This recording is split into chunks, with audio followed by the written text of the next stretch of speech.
What is going on, guys? In today's video I will show you the best builds tier list in Path of Exile 2. So I've taken one best build from each ascendancy and class, and here I will rank them from worst to best. Just remember that new nerfs or buffs may change this tier list at any time, so if I see a significant patch, I'll make an updated video and let you know in the comments below. On top of this, I want to give you a quick disclaimer. So this is my personal opinion on which build performs the best. There are several setups available for each class, and each build and small change may impact the performance and could slightly affect the tier list. And that's why 10 out of 10 times I would always choose to play with a better player, not the better build. But if you're interested in the meta and the pure performance numbers, then here they are. And finally, if you're looking for any of these builds on the website, then click my link in this video's description or the pinned comment.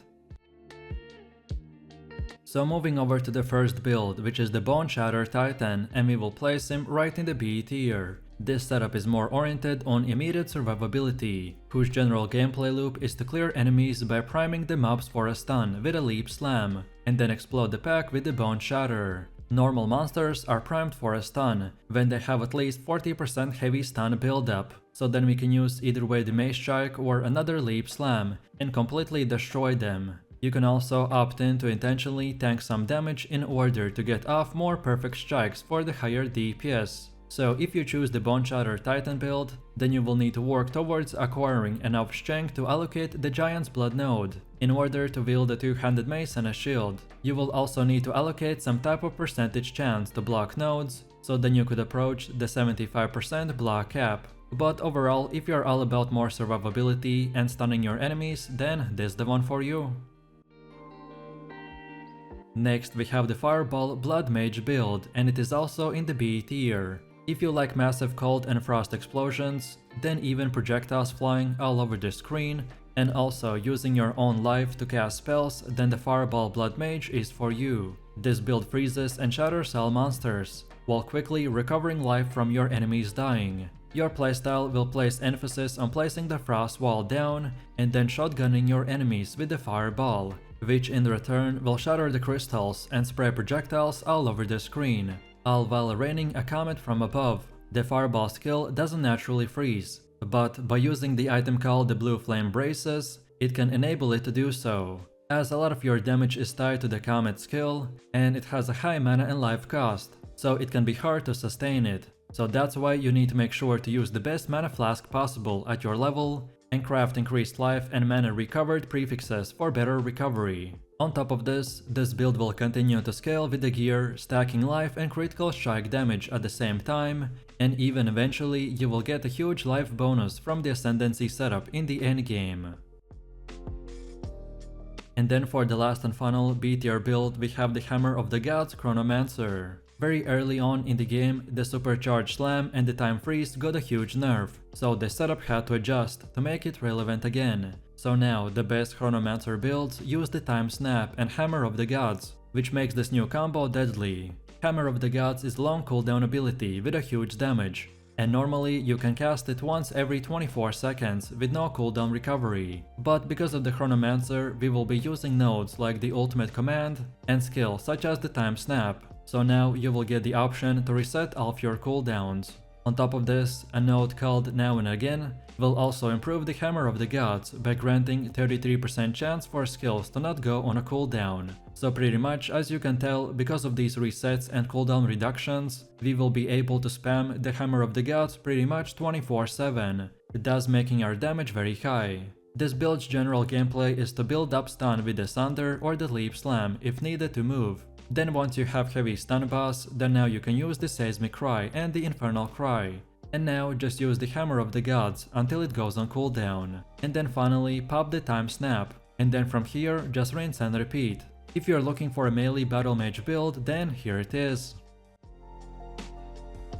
Next up we have the Grenade Deadeye build, which deserves to be placed right in the C tier. This setup is the Gas Grenadier that has very high movement speed, along with the lightning warp to teleport around even faster. So we will explode our gas grenade with explosive shot for large amount of damage that will help us to clear big amount of groups in just few seconds. By using specific gear and building our skill tree around nodes like the cluster bombs, point blank and many more, it will enable us to upgrade our grenades and projectile area and damage.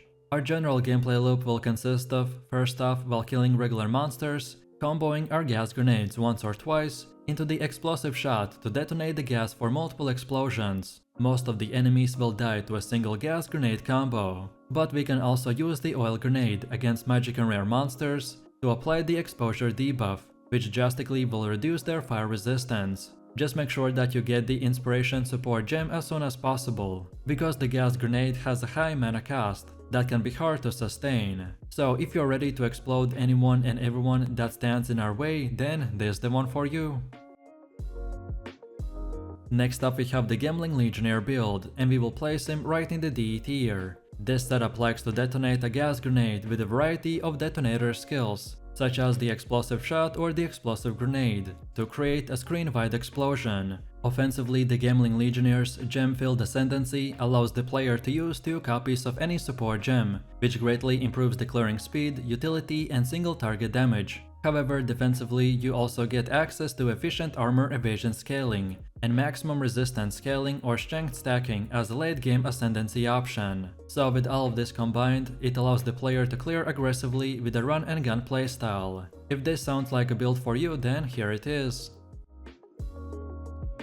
And then for the last and final D-tier build, we have the Acolyte of Chayula. The game has been out for only a little while, so the meta might change, but at this current moment this build just can't compete with the rest of the setups. So the Acolyte of Chayula Ascendancy allows the monk to embrace darkness by sacrificing spirits. This path offers a unique playstyle focused on shadow damage and the manipulation of the dark powers, with the strong defensive capabilities of the Embrace the Darkness, as well as life and energy shield leech, and the potential synergy with the keystones like the Eldritch Battery and the Mind Over Matter. The Acolyte of Chayula offers a great set of tools for survival, but where the huge drawback is the lack of damage. However, key mechanics like the Embrace the Darkness, Grasp of the Void, Chayula's Gift, Ravenous Doubts, Consuming Questions, and Walking Dream allow the Acolyte to create good and sustainable builds, but so far anything I've seen has not been worth mentioning.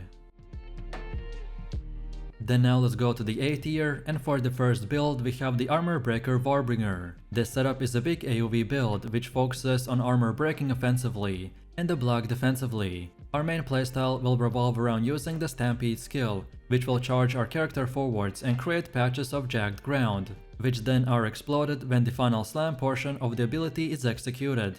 By us using the Ancestral Warrior Totem with the jagged ground support gem, this will now create 2 patches of the jagged ground per each use and will also explode the Stampede, so we will be able to basically one-shot huge amount of grouped up enemies. Then also for leveling and mid-game we are going to be using a 2-handed mace, and taking the Anvil's weight and imploding impacts for the first 2 ascensions. While then later on, when we have enough strength, we will invest into the Giant's Blood Keystone, which will unlock the ability for us to use a 2-handed weapon in just one hand, so then we could use a shield on our offhand.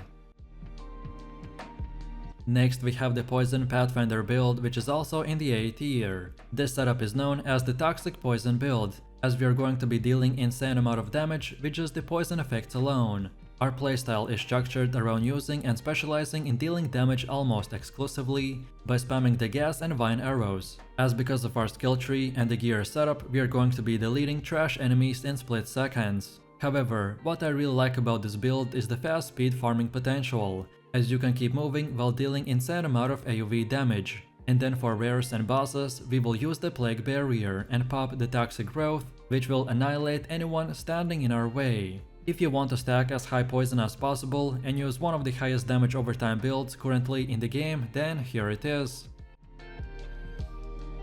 Next we have the Tempest Fury Invoker, and we will place him right in the A tier. This build got a recent nerf, but with just few slight adjustments it is still very powerful. So the Invoker Monk is very unique, because we are going to be utilizing the Tempest Fury for the huge speed and distance buffs to then proc a cast when shocked and summon hundreds of lightning balls to then strike the enemies around. It also utilizes the cast on critical to occasionally spawn Orb of Storm to increase our CC and DPS potential even further. As far as the gameplay loop goes, so for bossing or large rare enemies, we want to start by engaging with the Vaulting Impact and then hit enemies with the Tempest Fury. This combo will utilize a huge attack distance and fill our entire screen with the lightning balls that do big damage. And then if the enemies are not still dead from this, then we can now follow it up with the enfeeble and then the tempest belt. As I mentioned, our tempest bell plays a huge role on our DPS, so you want to spam it as much as possible. Next up we have the S tier, and for the first build we have the minion army infernalist.